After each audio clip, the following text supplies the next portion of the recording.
Good morning, everybody, and welcome back. I hope everybody had a wonderful Mother's Day weekend. I have a rule in my house. Mother's Day is to have no plans, nothing. So that's what I did. I got in a good workout, took a shower, put my pajamas back on, and read a book. It was fantastic. It's my day off. And the one thing I don't want to do is decide what we're eating for dinner. So my family took care of that. So today we are really, really excited. I'm excited to welcome Martin Lieberman as my guest. Martin and I have met through a couple of tweet chats, and he's one of those people that when he tweets, I'm like, are we sharing a brain? I feel like a lot of the stuff that he says, I think. So I reached out to Martin a while ago and said, I've got to have you on. Let's get real. We've got to talk about some of the things that you're talking about. So I'm really, really excited. Let me tell you a little bit about him. Martin Lieberman has managed content marketing programs for big businesses and small ones, as well as B2B and B2C businesses, nonprofit organizations too. And his work has covered a wide range of industries. Martin started his career in traditional media at Advertising Age, and later, while working for the Poly Company, a custom publisher, served as the senior managing editor for Continental Airlines In-Flight magazine and Western Union's Professional Collectors magazine, among other brand publications. Martin has also worked as an in-house content marketer for Constant Contact, Staples, IBM, and the RepTrak Company. He is currently the director of content and programs for Rain Group in Boston. I am so excited to welcome you. Martin, welcome to the show. Hey, how are you? I'm good. I'm good. I'm so glad you can join me on this bright, sunny Monday morning. It's sunny here. How is it there? Oh, it's a little bit gloomy, but it's always sunny when I'm talking to you, so let's consider it sunshine. uh, so Such a we're going charm to of talk. You're funny. So we're going to talk about content marketing today. And as I said, to me, I've been following you now for probably close to a year and learning a lot about your thoughts on content marketing. I really consider you to be one of the influencers in the space. You've done a lot. You have a long history of doing what we do. So tell us kind of how you got started and where you are now, sort of in the world of content marketing. Sure, I'll try and keep this short. Sure. Because I didn't. It's kind of a long and winding story, but the short answer is that I didn't plan this career when I graduated from college. Content marketing wasn't a thing. It was basically journalism and publishing. So that's where I started my career. As you mentioned, I had interned at Advertising Age the summer before my senior year of college. I worked at a variety of companies where I was basically just a writer, editor, and publishing. And then when I moved into my job at the Poly Company, we were doing custom publications. And I think now that would be content marketing, but at the time Mhm. it was just called custom publishing. And we were creating editorial programs, editorial productions, and publications that had a marketing bent to them. So, for example, the Continental Airlines In-Flight magazine that I worked on, it looks to any consumer like a legit magazine, and we certainly treated it that way. But a lot of the content in it was meant to either scratch the back of a partner or promote a specific destination that Continental wanted people to fly to. Um, and there was a lot more marketing to it that a lot of people didn't realize, and that's kind of a testament to the publication, that it looked and felt and read like a legit publication. And that's some of the best content marketing out there. It just feels like real editorial. I went from there to Constant Contact, and it was a Constant Contact where social media, for at least the timing worked out, that social media became a thing. It really wasn't any kind of marketing tool. Facebook, I think, was the only thing that was around when I left the Poly Company. And so, gradually things started to happen over the course of time. So, content marketing became the term, social media became a thing in the marketing world. The two started to work together. Email marketing was a part of that. That's what Constant Contact was when I started there, an email marketing company. So, like my skill set kind of just grew naturally, not through any grand plan, and that's kind of led me eventually to here uh, in the content marketing space. Now, in my current job, I'll say that I've done a pivot, and instead of working on content marketing things, now I'm actually working on educational and training content. So I've kind of stepped away from um, the marketing aspects of my career, and I'm taking on some new responsibilities, and that's been a really interesting change. It's not going to be a permanent change. I will eventually be taking on some marketing responsibilities here, but um, yeah, I mean that's kind of the story of how I got to here. It's all been uh, luck Hmm. and all, but it's been great because it's all been a natural build. I've been very lucky in my career. Right. Yeah. I feel like that's a common thread. We're close in age. We were talking before the show. We've had some Yeah, similar experiences, and I feel like those of us in this generation that have ended up in this content marketing, social media, digital marketing world, we did kind of roll into it from something. It sort of yeah, happened to us, and so just kind of being flexible in our totally. career movements has benefited people like you and And me. it's So great, it's pretty cool. and Yeah. it's great because the fact that I started in journalism and publishing, the traditional aspects of it, gave me that skill set to be able to write stories, to interview Right. people, to do that kind of stuff. Hmm. It's not so much about simply just writing online content or what have you. It's about telling the better story, doing the Right. research, getting to the information that you need to get at to Right. communicate effectively. And so, I really think our generation is particularly lucky because we've had that bridge of the Right. old school and I guess the new school, if we want to use those terms, communication styles. So yeah, Right, right. And I think to tag on to that, you've done a lot of work with internal and external communications. You have to do that storytelling either way you go, whether you're totally. talking to the public or you're talking internally. Which one do you like better? Do you like telling the story to the internal people or the public? Well, that's a tough question. I mean, I like both. I'll say just because I did some talking about external marketing stuff, I like the internal communication stuff a lot. I think it's kind of I mean, I'm not saying it's what I enjoy more than the other, but I'm Right. a company culture kind of guy. I like Uh-huh. being a part of, I like being a part of a company, a part of a team, and internal communications gives me a chance to kind of play, to work that muscle. And so, like for example, at IBM, I did a lot of that. Uh-huh. We had a quarterly, uh, we had a global practice where I worked, and so we did a global quarterly newsletter where we would tell stories from around the world about what we were up to, what people did in and out of the office, and and Hmm. stuff like that. And then I also did a weekly update to just the U.S. team about what was going on. And of course, there were different formats because one was a very quick hit. The weekly one was just a quick hit. Here's what you need to know this week. And the Hmm. quarterly newsletter was more, longer stories about this is what happened at this event and this is a profile of this person and whatever. Um, but again, I mean, it allows the company, it allows the global company or the national company or whatever the size of the company is to feel a lot smaller because people get Yeah. to know each other better and people Right. get to kind of hear stories about each other.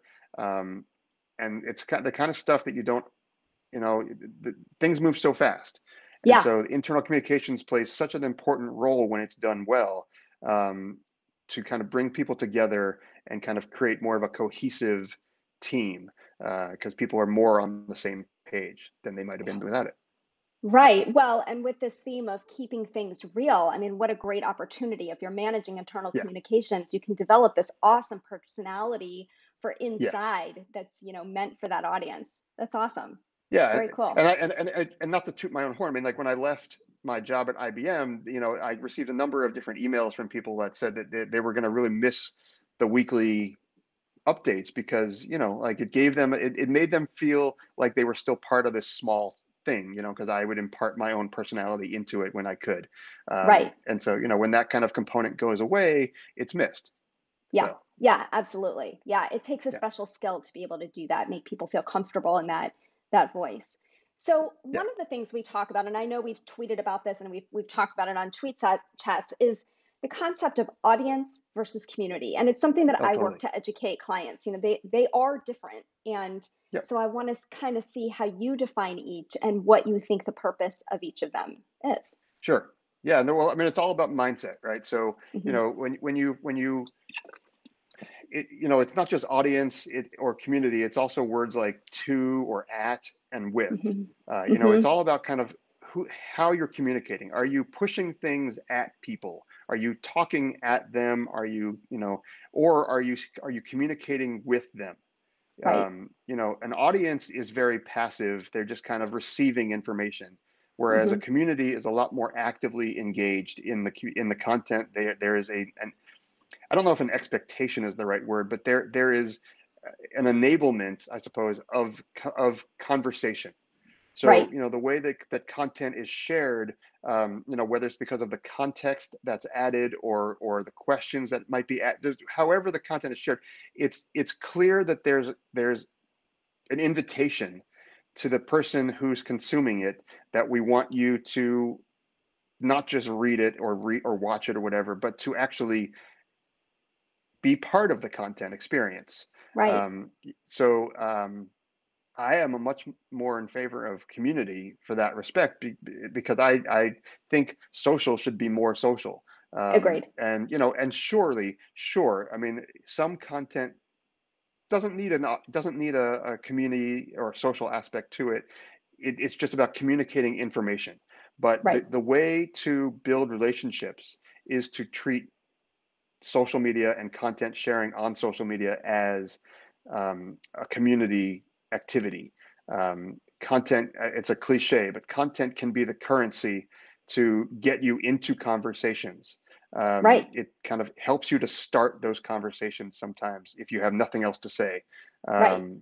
So it's so yeah. So audience and community are I think different concepts, and it's how you approach the production and the sharing of content that kind of makes the difference in the response you get.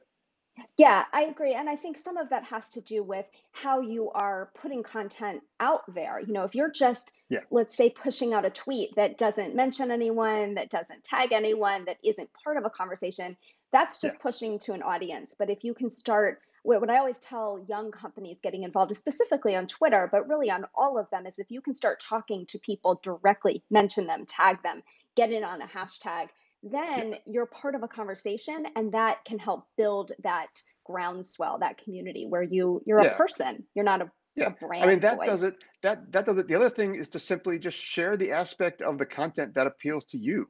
Like, what Right. engages me about this particular article? Because if the more that I put, and I'm not saying that you have to put your person specifically into it, but if I read an article and I thought this particular quote was really interesting, Uh-huh. that's how I want to share it. I lead with what engaged me, because that Right. might then engage other people. If I just share a headline and a URL, Hmm. what am I supposed to do with that as a Right. person who read it? I mean, like, Right. but if I share an article and I ask a question, like, Yes. love this article, what do you think? Right. That opens the door to conversation. If I share Yeah. an aspect of it that's interesting to me, that opens the door to other people saying, totally agree, or something. Right, exactly. And I think that's how you and I met, is that you were Yeah, sharing some content, and your commentary on the content was in line with my thinking. And so that's how we connected. So yeah, that's really cool. probably. Yeah. Yeah, Yeah. So, current things going on in social right now, I feel like for a long time it was kind of blah, kind of pushing out. But I feel like in the last year or so, it's come back. It's come back to being what it's supposed to be, very social, not so focused on media, more focused on the social community building, the way it was set up. yeah. And, with the influence of audio social coming on the scene, what do you think is going on here as far as trends? Where do you think we're headed? What kind of changes do you see on the horizon as far as community building from a social media standpoint? Well, I mean, there, there's not a whole lot that's great about the last year, but I think that the aspect of the fact that social media became more of a lifeline to a lot of people in terms of connection with other folks, with just trying to find community, with trying to find interaction, human to human contact. Hmm. And a lot of that was found on social media. I think it's why you're seeing a lot of not of audio based content now, Hmm. because people want to hear other people's voices. Sure, we all see each other on Zoom all day long and whatnot, but I don't think people just. It's an old school thing, right? No, people don't. They always text each other, but they don't pick up the phone and talk. But yet they seem to want to really engage with this audio content right now on Clubhouse Yeah. or whatever. Right. Um, so we're in an interesting time, and um, I think that what it comes down to simply is that people want these connections. I think that people have found that there was a time a couple of years ago where it was a lot of automation, and it was just people just pushing stuff into the streams, Yep. and it wasn't really serving much value. And there are certain people out there who still do a lot of that. Right. And I don't follow many of them, if any. So, Right. um, but I think a lot of these new tools, a lot of these new things, it always comes back to helping people connect and Yeah. helping people to build relationships. And so the tools themselves might change here and there, but it really the core concepts are always the same, whether it's storytelling or connection, um, or informing folks. Right. Yeah. Yeah. And I think this whole, I think that us being remote, I think some of that's going to stay. I don't think all of it'll stay, but I think some Right. of it will. And that flexibility and work balance, work life balance, there's an opportunity here. So I Yeah. hope that social, the way it is right now, is the way that it stays from a community standpoint, from a conversational standpoint. For me, it has been my lifeline. Sitting at this little desk off my kitchen, Yep. I Yeah. met a lot of people this way, and Yeah. I'm Same. not letting go of those friendships. No, and They're I've real. been lucky enough in the before times. I was lucky enough to meet a lot of people that I've met online, offline. Right. I've traveled. There's a group that is not as active anymore, but it is called Social Road Trip. And so we would go. I mean, I went to Austin, Texas, with a bunch of Mhm. folks I met on Twitter. I met, a bunch of them came to Boston. There were other Uh-huh. trips that were organized to Washington D.C. and to Colorado, and I think San Diego. So I mean, like people, it is possible if you use social media the right way, I think, to build substantial, legitimate relationships that transcend Agreed. Twitter, that transcend LinkedIn. And somebody once said that social media turns handshakes into hugs. Uh-huh. And hopefully, when the pandemic is in the rear view and it's safe, I'm looking forward to a lot more hugs of people that I've been wanting to see in person for a long time. I agree. I agree. And I know you got to see your parents this weekend for the first time in a I while, which is did. fantastic. So, I did. it feels like we're getting back to someday we're getting there, There's Yeah. light. Yeah. So, yeah. Exactly. Well, Martin, I cannot thank you enough. I mean, I seriously could go on and on and on, but I know everybody's got work to do. It is a Monday morning. So I just want to thank you for being here and joining me this morning. It's so good to see your face You and to too. be face to face with you. And I feel like I can't wait until we have the opportunity to meet in person. Agreed. Maybe it'll be a baseball game or something at some point. So Go Red Sox. Go Red go Sox. Yankees. Or maybe it'll be a content marketing world. Who knows? Yes, well, I am coming. I'll be there this Yeah. year. So I'm very, very excited for that. So Yeah. thank you. Have a wonderful day. And thank you so much for being here. Before you go, I just want to put up your contact information for anyone that wants to connect with Martin directly. You can find him at martinlieberman.com. You can also find him at Martin Lieberman on Twitter, which is how I found him. So have a great day. I will certainly see you soon. All right. Thank you. Thanks, Martin. So, thank you everyone for joining me this week. Next week, my guest is going to be Christy Smallwood of Eagle Eye Strategies. I know her through my local business chamber. I don't. I think we met in person once, but we have seen each other online quite a bit this year, and I'm really really excited for her to come and talk about small business strategies, how you really create these personas that we use in social, but that she's using for every part of a business. So join me then, and until then,